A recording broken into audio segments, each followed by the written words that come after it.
Shalom bien-aimés, shalom mes frères et sœurs, c'est bien moi, votre sœur, la servante de Dieu, Jennifer Ilondo. Et je viens juste vous partager ces reportages que je viens de faire par rapport à notre retraite qui s'est très bien déroulée. La retraite qui était organisée par Maman Nadine Chibangu, la femme du pasteur Tumba Chibangu. 3 jours de retraite qui s'est passé à l'hôtel Crown Plaza, ici à Manchester. C'était wonderful. C'était amazing. Wow, wow, wow. On a vraiment réussi, je sais pas, plein de richesses. Une richesse que personne ne peut ôter, par nos mamans, apôtre Rose Leslie, maman Anto et apôtre Nadine et d'autres servantes de Dieu qui étaient là, elles étaient nombreuses. En tout cas, je vous invite vraiment de suivez les reportages et n'oubliez pas de vous abonner massivement sur Jennifer Ilondo TV. Toi qui n'es pas encore abonné, sois gentil ma soeur, sois gentil mon frère. Hein? Qu'est-ce qui se passe? Juste cliquez sur abonne-toi, subscribe, sois gentil, aimez, partagez, commentez. Hein? Tu ne peux pas regarder une vidéo sans liker, sans commenter, sans aimer, sans partager. Partagez, surtout abonne-toi, commente, like et suivez le reportage. God bless. Fait ma bonne mais si vous avez aux alavaka ils arrivent à prier nani akosambelela nani ayebi ke yo oza na problème tel. C'est ça babiloko on a tout négligé kosangana na bato te. Parce que encore moi mon question na mwana parce que quand on sangana c'est comme l'huile qui descend de la barre d'arbre. Yes. C'est comme l'huile wana yo ozwa. Vraiment. Donc c'est important ya kosala together dans des deux ans. Tane longa ba ngebu hein faites aussi ça ndemona ngebu vraiment. Donc aujourd'hui tu bénéficier de l'onction à maman Rose ici tu bénéficier de l'onction à maman Anto tu bénéficier de l'onction à maman nyonso bali maman Nadine maman en tout cas basali nyonso nzambe o bazala ki wana merci parce que maman Émilie matisse biso na prière maman dans mutuna donne particulier pour bénéficier non merci gloire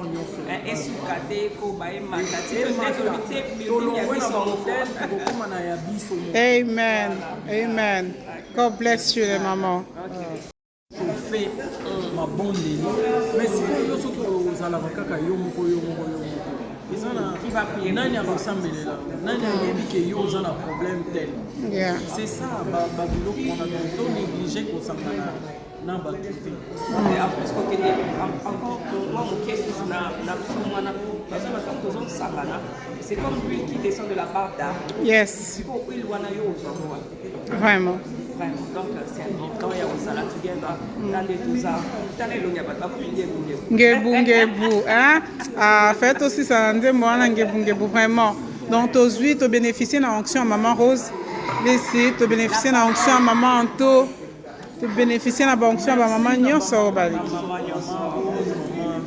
maman Nadine maman en tout cas basali nyonso nzambe o bazala ki wana merci parce que maman Émilie matisse biso na prière maman dans mutuna donne particulier pour bénéficier non merci gloire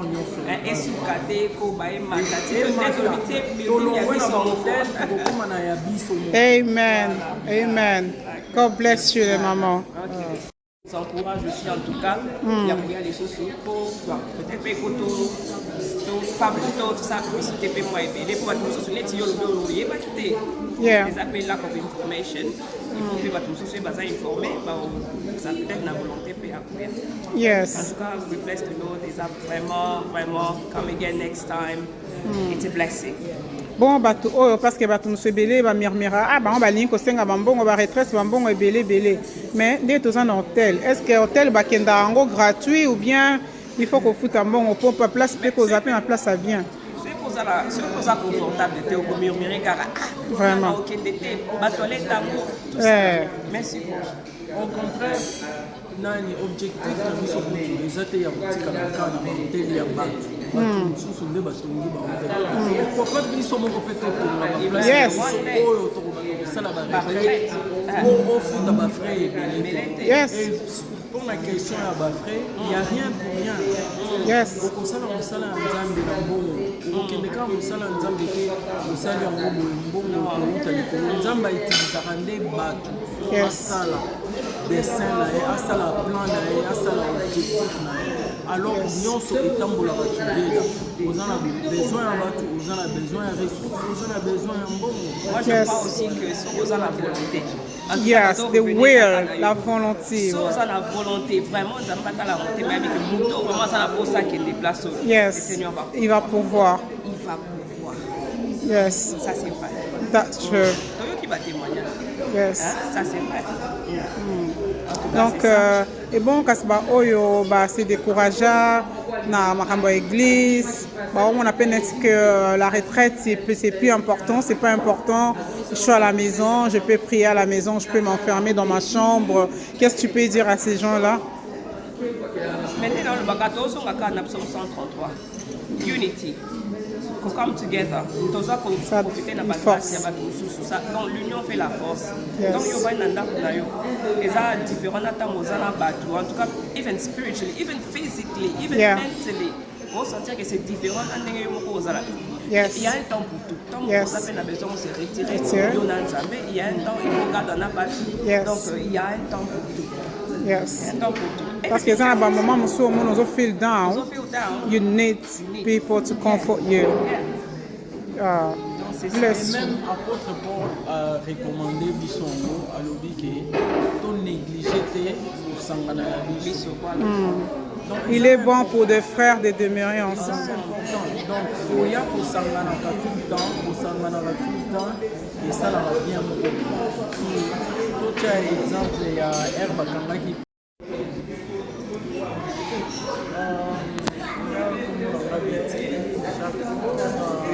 vandaka na Londres nayaki na retraite na Manchester retraite eleki bien mponanga retraite ezali moyen moko ya koservice eza neti motuka omemi yango na service basali yango lisusu service biso toye na présence ya nzambe koluka nzambe tozalaki na basujet oyo tozalaki kotraite en tout cas toza ressourcé toza rempli na énergie spirituellement surtout la prière en tout cas eleki bien nzambe asali biso grâce nzambe asali makambo ebele bato oyo bazalaki maladi babiki baoyo baza na baproblème bazwi basolution bato mosusu kaka bazali na besoin ya mwa énergie wana mwa force wana kouta epa ya nzambe donc c'est ça topesi nzambe merci toencourage mama na ndi bainitiative ya bon eza ebele te na communauté soki ezosalema koinvite mpe prochainement parce que mosusu eza na décembre bato ya Manchester non seulement Manchester batangi Manchester parce que mama na di aza basé na Manchester baya boya bohésite te koya nzambe akokovoir po bofuta bafrai na bino bokozala desu te bokutana na nzambe bokozala refresh.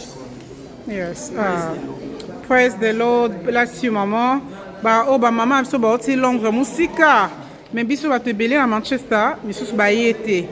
Ma sœur, yo siko koloba nini. Et loko nini vraiment est touché, est marqué pendant 3 jours. Toujours en tant que chrétien, the Bible says it's good for brothers to together in unity. Yes. So, eza lokwa kala ta mutu ayoki ke yeso oleka na katwana o batu wana bakei biso lelo batu wana yeso azoleka na Manchester biso wana oh na Londres to landi à la France to landi 3 jours oyo I don't know Overwhelmed. Speechless. Speechless. Yeah. Now, but they vraiment, it's a blessing. Yes. It's a blessing. It's all why you refreshed. En plus, quand ça together, we na ba koyo kapeli lo banzambe encore na bato pe ba kola donc tala ndete uti ba maman ba Bantoma. 10 ans, ba zo sala na nzambe avec plein d'énergie. En tout cas, c'est une grâce.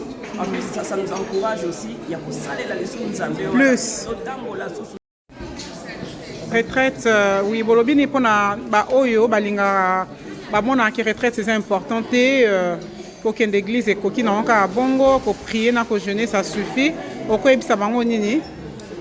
Parce que pour une église, mais le temps de prière est limité. Or, des fois, PC vous avez le temps de belé pour prier, pour entendre le Saint-Esprit, le temps de se manifester.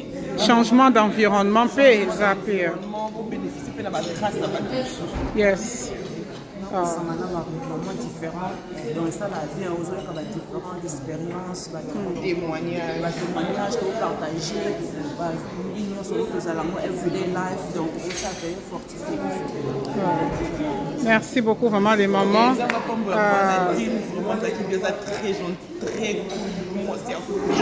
Amen.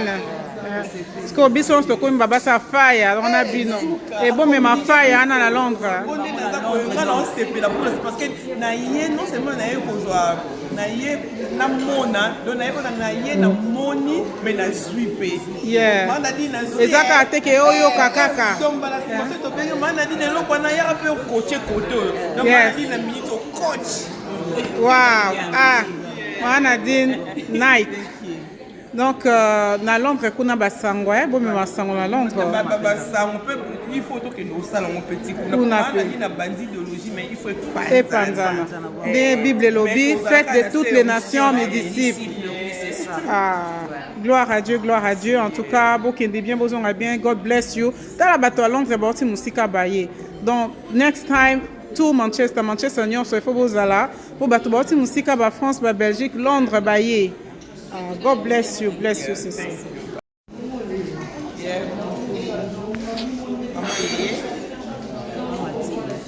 Là, volume, please.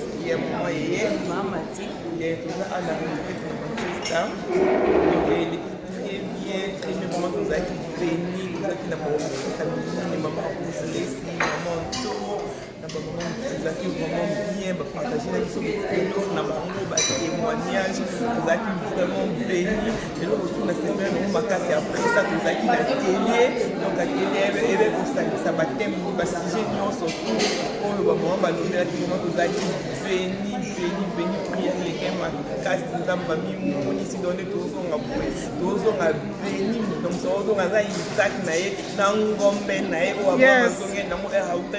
Isaac. Yes. Donc, tous on a Wangombe na biso.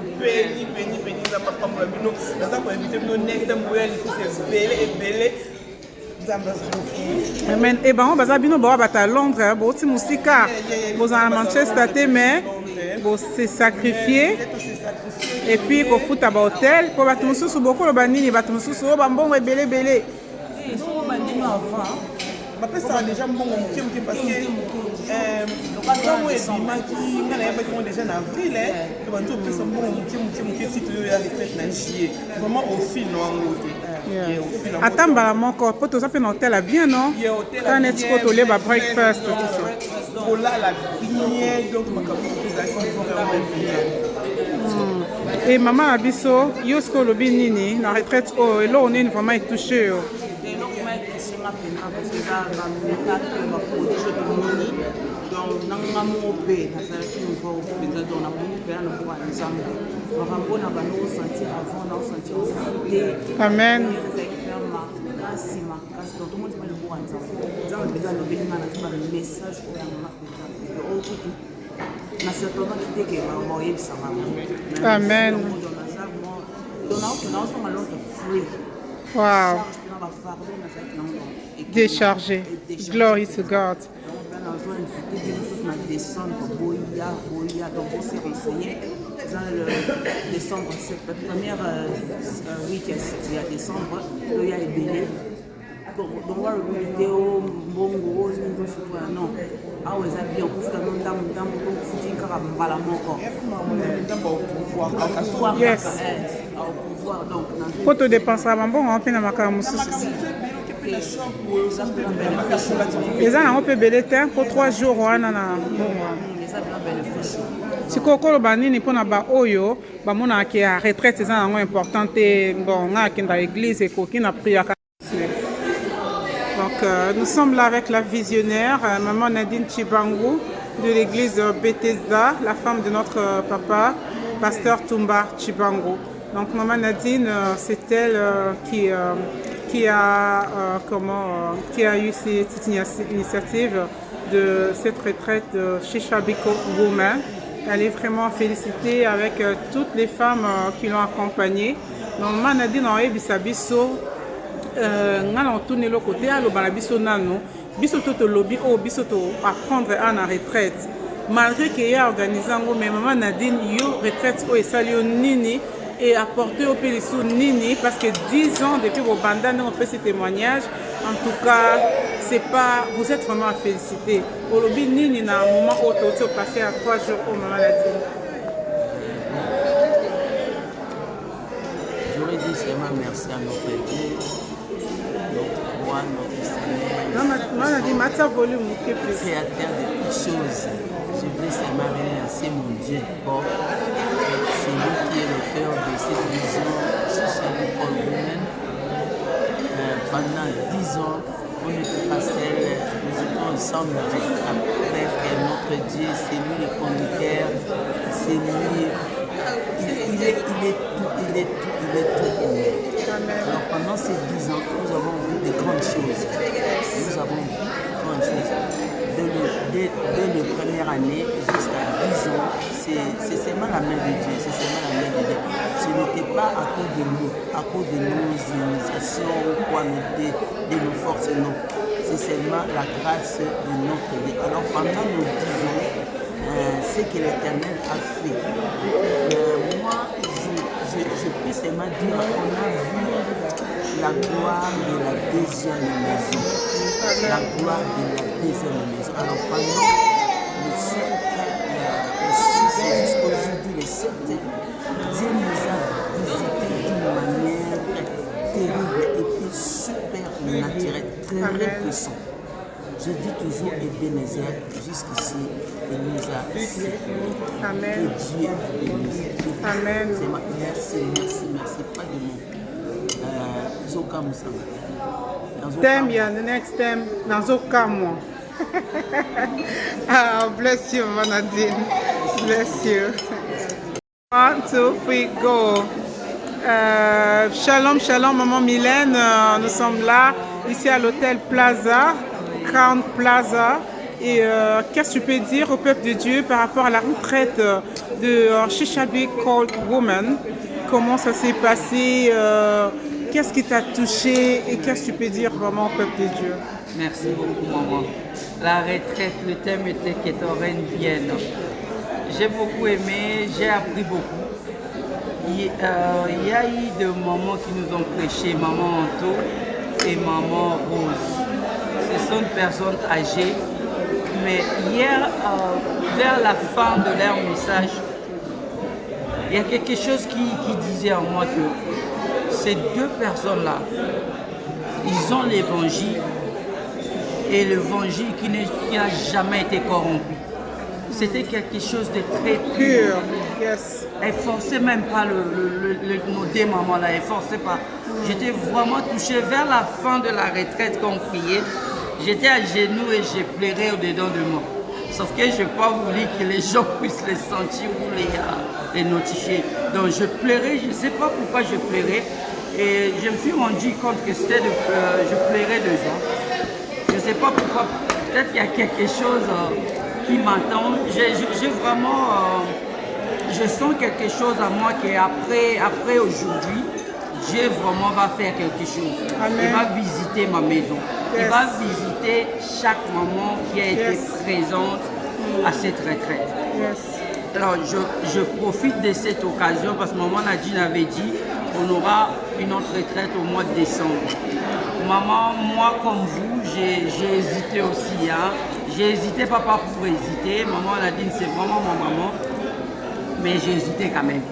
Et je ne m'attendais pas à être ici jusqu'à mardi de cette semaine, maman Nadine. Je ne m'attendais pas. Mais le mardi, tout s'est réglé sans problème. Je suis arrivé ici sans problème. Je rentre avec mes bénédictions.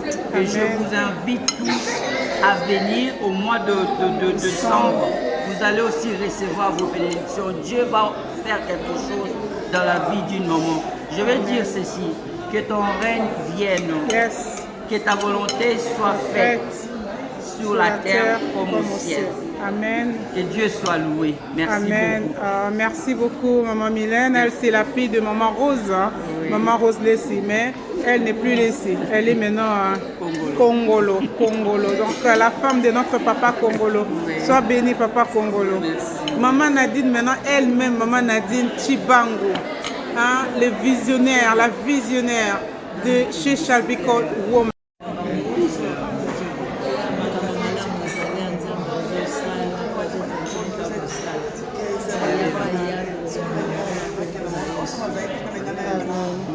Donc là, nous sommes encore avec notre servante de Dieu, maman Aurélie. Maman Aurélie, la femme de notre pasteur Égide Nkwaba. Et maman Aimée, là, elle est la femme du pasteur Willy Itela. Donc, maman Aurélie, un mot par rapport à cette retraite, maman. La voix est partie, mais je vais parler. Non, la voix est là, maman Aurélie. Nous sommes vraiment bénis. Nous étions vraiment bénis dans cette retraite chez Shelby Call Woman. C'était vraiment amazing. La présence de Dieu était là. Et nous sommes venus pas voir une personne, mais nous sommes venus au rendez-vous du Seigneur. C'est le Seigneur qui s'est manifesté. Le Seigneur nous a fait du bien. Bien-aimé dans le Seigneur, ça fait du bien. Quand on se rencontre comme ça, on rallume encore le feu à la présence de Dieu. Si tu n'as jamais visité cette groupe de mamans, cette temps de retraite, n'hésite pas. Prépare-toi pour le mois de décembre et que parle à ton Dieu qui te guide, qui te donne ce qu'il te faut pour que tu viennes entrer et que tu les rencontres. Nous sommes arrivés au temps où nous devons chercher l'Éternel dans la profondeur, dans la grandeur, dans la longueur, dans toutes les dimensions possibles. Que Dieu vous bénisse, venez, et c'est pour la gloire de Dieu. Ce n'est pas pour la gloire d'une personne, mais c'est pour la gloire de Dieu. De la même façon que Dieu utilise une personne pour bénir les autres. Donc maman Nadine, c'est une bénédiction pour bénir les autres mamans. N'hésite pas, venez et le nom de l'Éternel sera béni. Amen. Amen. God bless you, mamie. Là, nous sommes là à l'hôtel Crown Plaza. Donc, je suis avec les servantes de Dieu.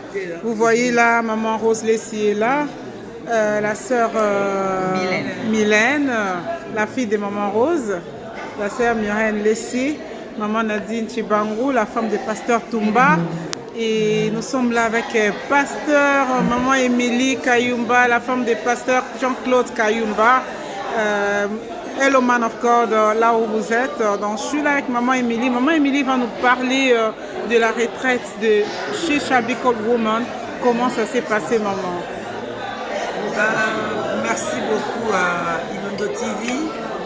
C'est juste dire que la retraite était waouh. Parce que là où il y a le règne de Dieu, tout est waouh.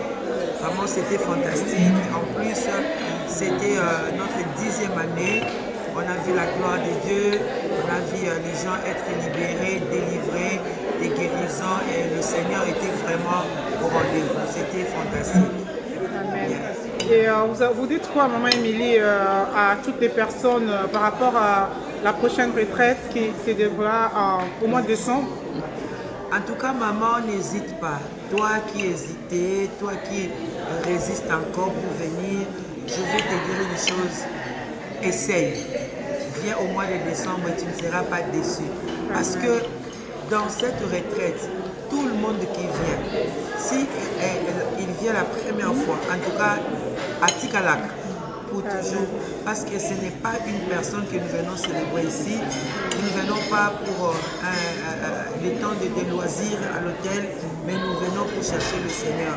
Donc toi qui hésites encore, s'il te plaît, appelle maman Nadine, cherche à booker ta chambre pour le mois de décembre et tu ne seras pas déçu. Amen.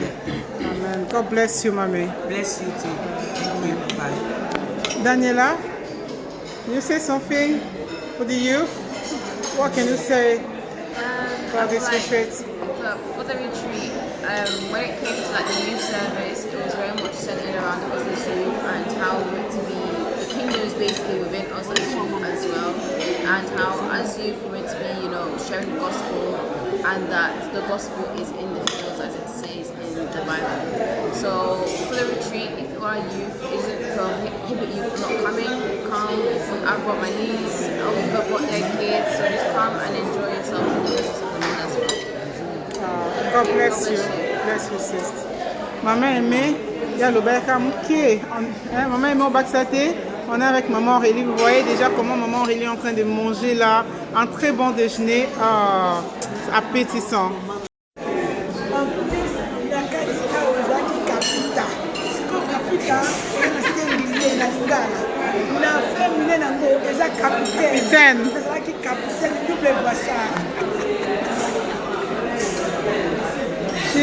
Welcome to the Shishabiko Woman Retreat.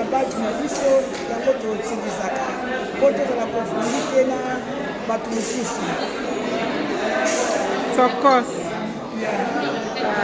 Bless you. We go. Faut que ma casse pour la maquiller. Merci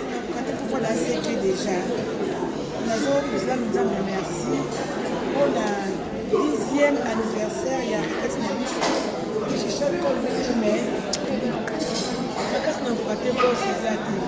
Ganga kaka mami na magi.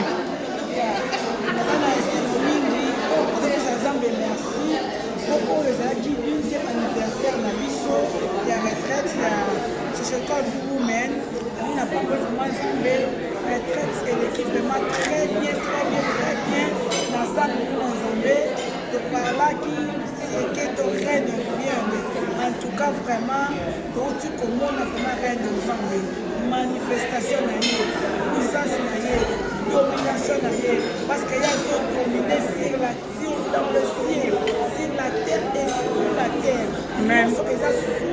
Sa domination. Son domination, après son grâce d'abisso, de recevoir l'amour, de sa volonté d'aller, pour apporter pour la mission de l'amour, mais sans en merci. Très joli. Oh, c'est le best. Est-ce que ça va tourner les points en décembre? En tout cas, nous avons invité Bateau.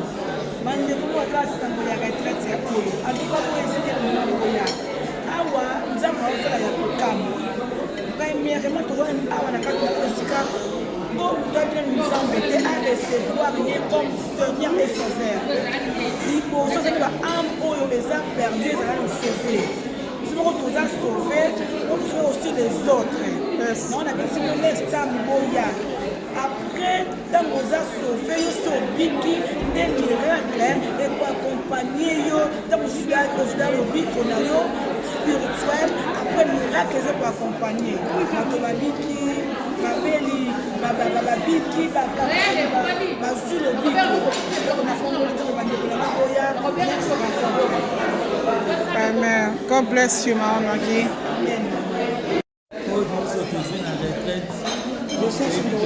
koya kotémoigner po tokosimba yango toza eza déjà donc nyonso esekomi prêt donc tokomona yango tokoya kotémoigner na décembre donc soki ozangaki en tout cas na préféré mutu nyonso moka obuki mpona décembre makambo elekaka awa eza makambo moko eza vraiment extraordinaire. Amen. Donc eza koloba eza différent na komona bao babanda ngo ti tokóma na 10e année bayebi yango toza bafruit ya batémoignage ya Shisha Bikol Woman tomoni ebele na kati ya Shisha Bikol Woman toyekoli mpe ebele donc nayebi ke ndeko mo soki olandi ntango koya ozala jamais déçu okomona loboko na Nzambe peut-être tozwa badescription na balolenge ebele mais soki oye ozala jamais déçu okomona loboko na Nzambe okotémoigner yo moko. Amen. Oh, bless you, Mama.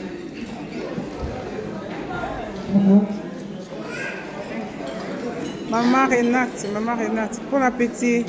Bon appétit, sister. Sister Nabiso ya lobayi déjà. Score Maman Renate. Maman Renate, obini pour la retraite, il y a 3 jours à na hôtel Crown Plaza. Comment la kilobino là qui saisit na Saint-Esprit. Yebisa no ba maman. Pour le banini. Aussi ça mélana, non mélana ni na monoko. Hein? Bon beauté la score bino mo a Marina peut déjà ici. Bon beauté en beauté à scène. Hein? Dans hôtel Plaza la bébé la biso. On a mangé très bon déjeuner. Dans ma casse marinate, ma kélé les ah.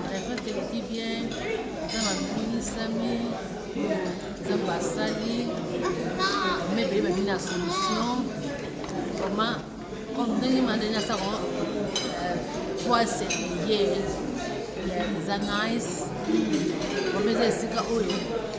faut y avoir distraction concentré gaga c'est ma capable Zambé ça une bonne chose c'est good ils ont une très bonne chose quand beaucoup de ensemble pour la rater on est parce que nous les la rater il y a kaka prière ana nina ndobi alobaka ndeko matina na shamba mona mukoza nenzete masolo te ndeko mona mukoza kumena yaza nzete